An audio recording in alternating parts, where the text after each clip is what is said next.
I want to start with a question. Have you ever been asked to carry out a task that you know you are not capable of doing? Sometimes we have the thought that we know ourselves like very well. We think we know our limitations. We think we know what is going to break us. We think we know that our strengths, not only our weaknesses, but also our strengths. We believe that we are capable to do some things really well, which is fine. But I think this is very far from reality. And why I'm saying that? Because we did not create it ourselves. We have a creator. It's just like a smartphone. And a smartphone, like this image is, the smartphone doesn't create itself. It doesn't get arms, there is, behind the scenes, it's a creator that know how to match all the pieces together and make it function. And there is even a user's manual, that's how to say it, a user's manual, when you can read everything about these machines. So behind these devices, there is a creator. And I want to put an example as well. Right now, this is very popular, the AI or artificial intelligence, especially in every field, academics, engineering, whatever, we can see AI. And sometimes we kind of tell that AI is just like the name says, like your artificial intelligence, like it has its own intelligence and acts by itself. But as well, this is far from reality because even artificial intelligence is programmed. I have the blessing to work in an AI project where I'm right now in training, and I was invited. I'm working in healthcare, as you know, some of you, but this team was developing an app for detecting caries in your teeth. And how it works is you get your phone, and this is for children, and you put it in the front of you tell your child, can you show me your teeth? And you pour the phone, the camera, and little squares detect every tooth, and gives, this tooth has this level of caries, 1, 2, 3, 4. They have standards. So when you see it, oh wow, it's really impressive. So one of my mentors told me, hey, can you help me with this project? I was like, well, what do you want me to do? I mean, I'm not a computer guy. I'm not an engineer. She told me, I just want you to code some teeth. So how they do it, they gave me like 5,000 pictures of teeth, of mouths, and with the little squares, I have to put a code to each tooth. And another team was doing the same thing. Like we were like 5 people working in like 5,000 pictures, coding all these, and then we give them this to the engineers, Brother Bob, and they do all the magic, and that happens. So at the end, it's not artificial intelligence per se. It's like there was creators behind it. There was people working behind all these things. And why do I say this?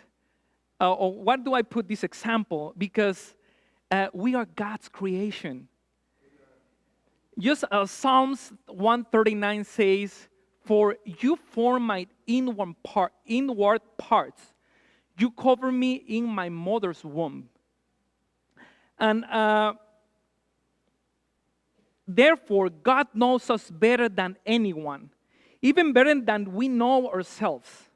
Perhaps we still have no idea what purpose we were created for. However, God knows it perfectly well. He also knows our worth, our potential. He knows what harms us. He knows what we can and what we cannot do. And the special thing about this is that His purposes are perfect for us. And I love this Bible verse. I'm not going to tell you why. Because for me, this verse tells me that God is a God of options as well. Because it says, if you see, it says, for I know the thoughts that I think toward you, says the Lord, thoughts of peace, not of evil, to give you a future and hope. Hold on.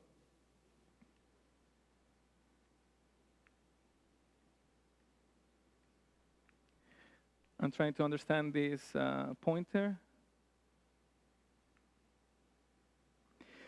Because there's a Bible verse says, for I know the plans that I have for you, declares the Lord. Plans for your welfare and not for evil, to give you a future and hope. This is the Bible verse that I was talking about. I think I skip it here. And he says plans. It's plural. It's plural. And sometimes we have the idea that when we reject some things, especially if they come from church, we are not accepting God's plan. And this is very common, especially, I'm not excusing anyone, not even myself, but when you get an invitation, hey, can you support this in the church for this and that? It's just a simple example. And then you come home, you evaluate your circumstances, and you see, I can't. Because I don't want to commit to something that I'm not going to be, able to be responsible. And then some people might come and tell you, hey, you're not following God's plan. You're rejecting His call. I'm like, wait a minute. I don't think it works that way. And I want to give you a personal example as well. Before coming here to the U.S., I was working in the Seventh-day Adventist system. And also I used to work with the university here in the United States, Loma Linda University. So I had the opportunity as well to do some mission trips, like the one that you do here in El Salvador, for El Salvador every year. So we used to go to different places and do medical work. So it was really rewarding, being blessed to other people. But during my journey before coming here, I received a letter. And Maricela, she was pregnant with Natalia, actually. And it was an invitation from the General Conference. And it said, Luis, et cetera, we want you to hire you to go to Congo, to go this country in Africa, to Congo, and run this dental clinic. And so I came home. Mari and I, we talked, we prayed. And we were like, I don't think this is the right moment. I talked to the General Conference people, and I told, can you tell me more information about, not about the business. They put everything in the card, in the letter, I'm sorry, but how does it work, the clinic? And they told me, this clinic is in a very endemic position of certain disease, I don't remember. So we don't have too much access to it. So you know what I mean? My daughter is going to be born there. And so I don't think it's a good moment to go. And criticism just came, especially because I was in the Adventist system. Like, why you didn't go? God is calling you. But my wife and I, we evaluated the situation where, and we pray. I think it's a good moment. 2 years passed, and I got another letter. Now it was to go to South America. Same scenario. Not too much information. You have to find out by yourself. In this one, you have to negotiate your salary. You have to see how you're gonna survive. But the contract is here. Go and serve the Lord. I was like, now Maricela was pregnant with Mauricio, and we were like, we like mission trips. We did a few overseas and locally in Mexico, but we were like, I don't think this is a good moment either. I don't think this is a good moment. And another time, criticism came. Like, Luis, you're rejecting God's plan for you. I don't think so. I don't think that's how it works. And then, 1 year before coming here, I was trying, when you move to I'm an international professional here, you have to go to training, so you have to do applications. So I was in that process, and I got another letter to go South Mexico and serve in one of the missions there in the health department. And I told her, I'm just waiting for the answer. I think I can go, but I have a plan that is cooking very well. God is working through it, and we are applying to these institutions in the United States. And during that process, my acceptance to Rochester came in. So we were like, God, it was not easy. God was opening the doors to come to Rochester. So we didn't get to go there. I can tell that some of them, they were like, hey, Luis, you're preferring to go there than serve the Lord. I don't know. I'm going to still serve the Lord, brother. I'm going to still serve the Lord. Because it says, because I have plans for you. And then we move here. And do you think that God has stopped blessing us and blessing my family? Of course not. I'm very sure that this was God's plan. That's what I think at least. Or that's what we feel as a family. Because even though the challenge is, we have found blessing in coming here and doing what we're doing as a family. It's a family project. God is in control. So why then do we doubt ourselves if the task is given by the one who knows we are capable of carrying it out? Why? Why do we doubt? Moses, he was the greatest leader of all time. He doubted because he appeared in this bush. I don't know if I see that. I see this bush, lightning and fire, and God is talking to me, telling me what to do. I don't know what Moses was thinking. It's easy for me maybe to tell, because God now talks to us, maybe not in these explicit ways, but He still does through His Word, through other people. He talks to us, but we resist sometimes to that. He told him, so now go, I am sending you to Pharaoh to bring my people, the Israelites, out of Egypt. So here I was telling you, I am sending you to Pharaoh to bring my people, the Israelites, out of Egypt. God, the creator, the one who created him, the one who knew what Moses was capable of, And yet, despite that, Moses did not believe in himself or in the one who was sending him. Perhaps he forgot that before God declared, I will send you to Pharaoh to bring my people. Before that, you know what God told, or Jesus told Moses? Before sending him, he just came and told, Moses, I have come down to rescue my people in Israel from the hand of the Egyptians and to bring them out of that land into a good and spacious land. He just told him what he came for. I just came to deliver my people. And then he told him, so please go. Please go and do my task.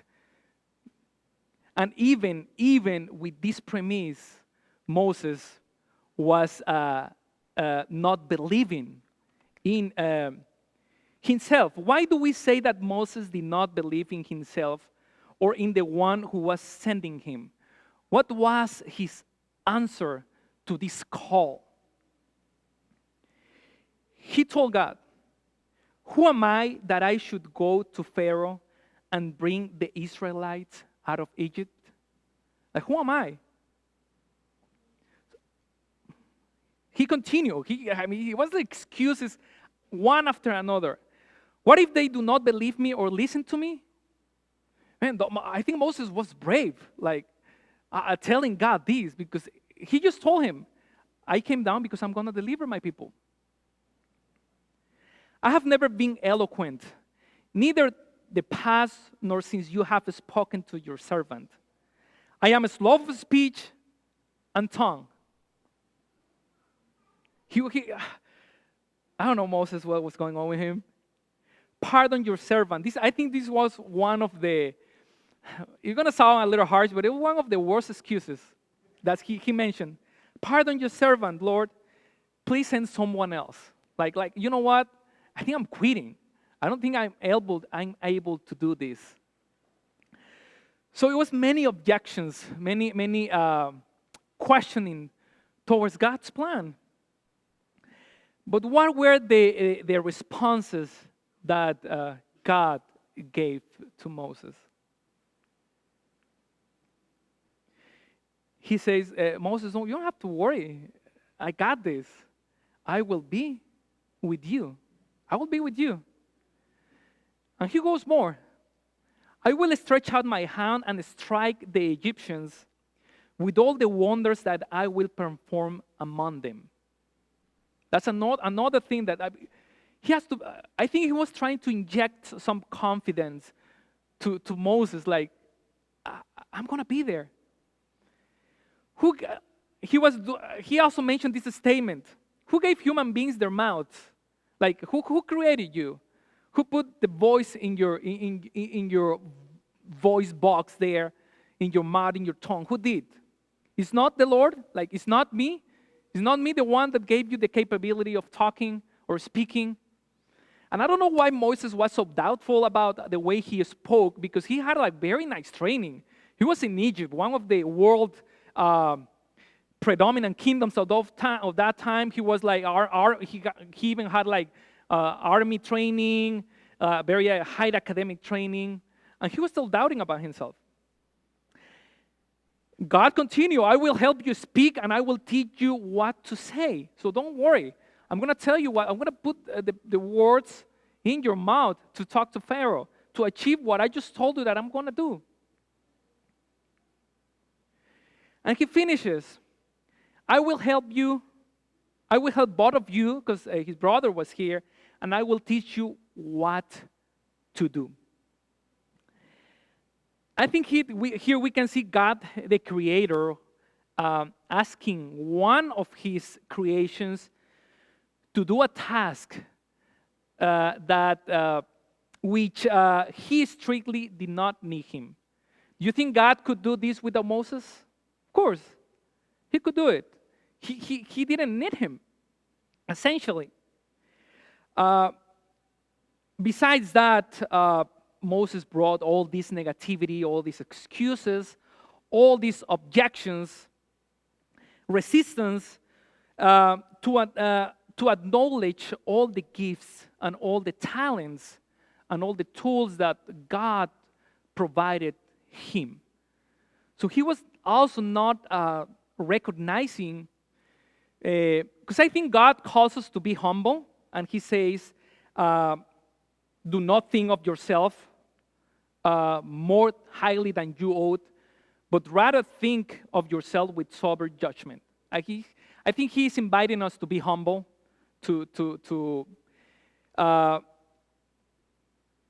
but He also invites us to recognize what He has given us. And in the eyes of men, we may seem weak. However, even in our weakness, we are capable of doing great things through God. For God chose the weak things of the world to shame the strong. I think another thing that Moses felt is that because he was in Egypt for many years, and I think it was intimidating, as an intimidating nation. Like he saw and he tasted all its power of Egypt, how far they can get in conquering all the lands, in all the knowledge they have. But God was telling him, God tells us, God chose the weak things of the world to shame the strong. And we have to remember that the Lord does not look at the things people look at. People look at the outward appearance. And that's a very common thing. But the Lord looks at the heart. That's what he looks at. And what he seeks in the heart that allowed us to walk humble with your God. A heart that acknowledges that in itself there is no power, but the power comes from God.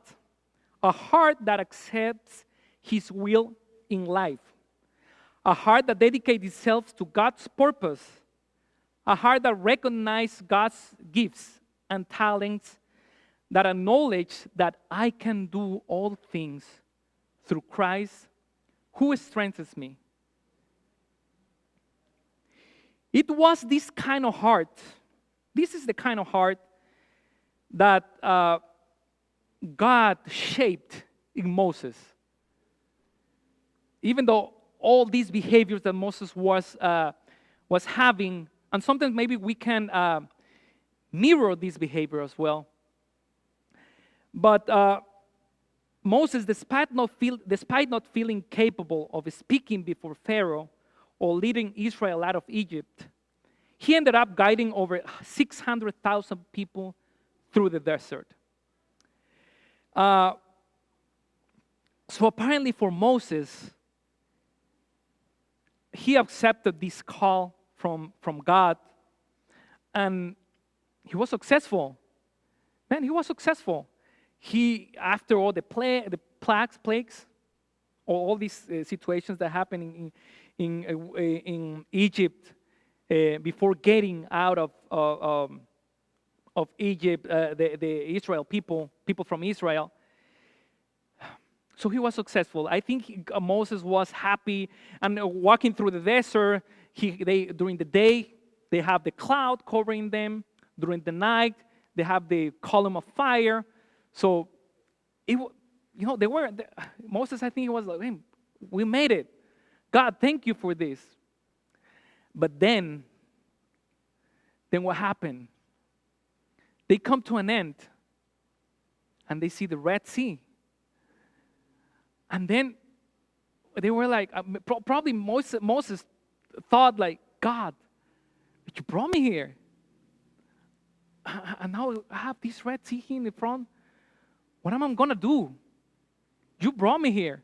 And I think they were questioning themselves as a people, or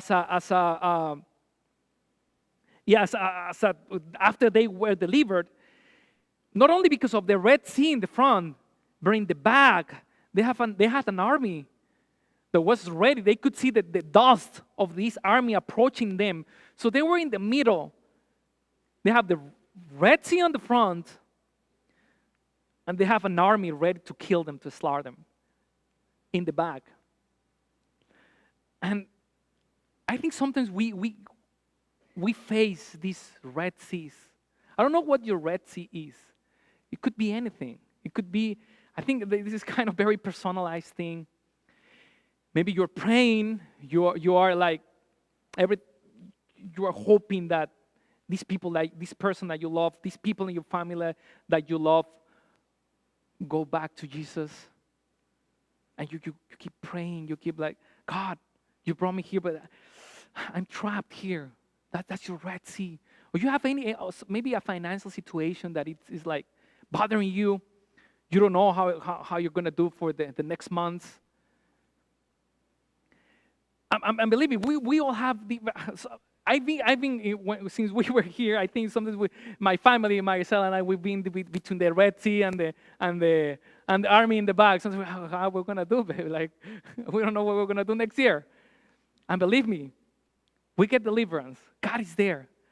God is there. I'm sure that probably some of you have this Red Sea in the front, this army in the back. And what did Moses say? Remember, all the people was telling him, Moses, what did you bring us here? Now this army is going to kill us. Do you want to be the people of Israel, or do you want to be Moses? I got to be honest, sometimes I be the people of Israel. And I tell Maricela, oh man, Maricela, God brought us here. Why do we have to go through this? This something so hardship or whatever. But what did Moses say? He says, he just turned to the people And I think at this moment, Moses remembered God's words when he told me, I just came here to deliver my people. I just need you to go. But I came here to deliver my people. He was telling me what he was going to do. So I think maybe Moses clicked in this time, and he said to the people, do not be afraid. Stand firm or stand still. And you will see the deliverance of the Lord. You will see the deliverance the Lord will bring you today. Stand firm and stand still. Another word would see to wait. You see, I think this is the hard part in the spiritual life, is to wait. Because these people were waiting. What are we waiting for? Are we waiting for that person that we love to go back to Jesus? The waiting process is hard. Are we waiting our new business to opening a new business is intimidating. And we're waiting for things to work out. They will, but we have to wait. We have to stand firm because God is in control. God is in control. And for some of us, if it's that waiting, that waiting period, that stand firm period, that stand still period, probably is going to be till Jesus comes back. That is going to be our stand firm. Because sometimes probably some of us, we want to fix some things, or we want some things fixed, but we can't. We can't. Could be health issues. We lost a loved one, and we're like, we want to forgive ourselves sometimes for something. You are like waiting, but just stand firm, stand still. Nobody says it was going to be easy, but Moses and the people of Israel, they gave us a good example. Especially Moses, he was, don't worry, stand firm. Stand first, because you will see the deliverance the Lord will bring you today. From these words, we deduce that Moses recognized that God protects and that God acts. The only thing we must do is wait and allow Him to do His work. Don't worry. Of course, we have to do our part. We have to work hard. We have to put our effort. The human part, we have to do it. But just stand firm, because we have to allow Him to do His work, and He will do it. Even though we have to wait, but it will happen. It will happen that we're gonna feel. I think we're gonna feel like when that those waters divided in two. I thought it was so glorious, and I think we want to experience that. With whatever waiting period we are dealing with, we're gonna find deliverance. And we have to remember that it is not necessary for you to trust in yourself. It is good to have some confidence, to recognize with humility the abilities, the gifts, the opportunities that God is giving you, because everything is granted by Him. You only need to trust in the one who knows better than you what you are capable of. Trust in the one who designed you, because He did. He designed you. And that's the beauty of us, that we all are different. Sometimes we have to be patient with each other, but we're all different, because He has different plans for all of us. That's why to come into that competing game, it's so ridiculous, because God has different plans for us. He make you special. Trust in God. He assigns you the task, but you are not the one carrying it out. It is the working through you. You are merely His instruments. We are all instruments. He repeats to you the same words He said to Moses. Go, for I will be with you. I think the invitation to you, just go. Let's do our part, because God is in control. That thing that we are waiting for, I'm sure that you will find deliverance now on this earth, or probably when He is back. So stand still, and because Because you will see the deliverance the Lord will bring you today. And this is my invitation today to wait on the Lord. Because He is in control. Just like how Moses did in front of that Red Sea. And it doesn't matter what is your Red Sea, what is your army, God is going to provide deliverance as He's going to open that Red Sea, and you're going to be able to go through if we just believe that He's working in this wonderful plan. God bless you.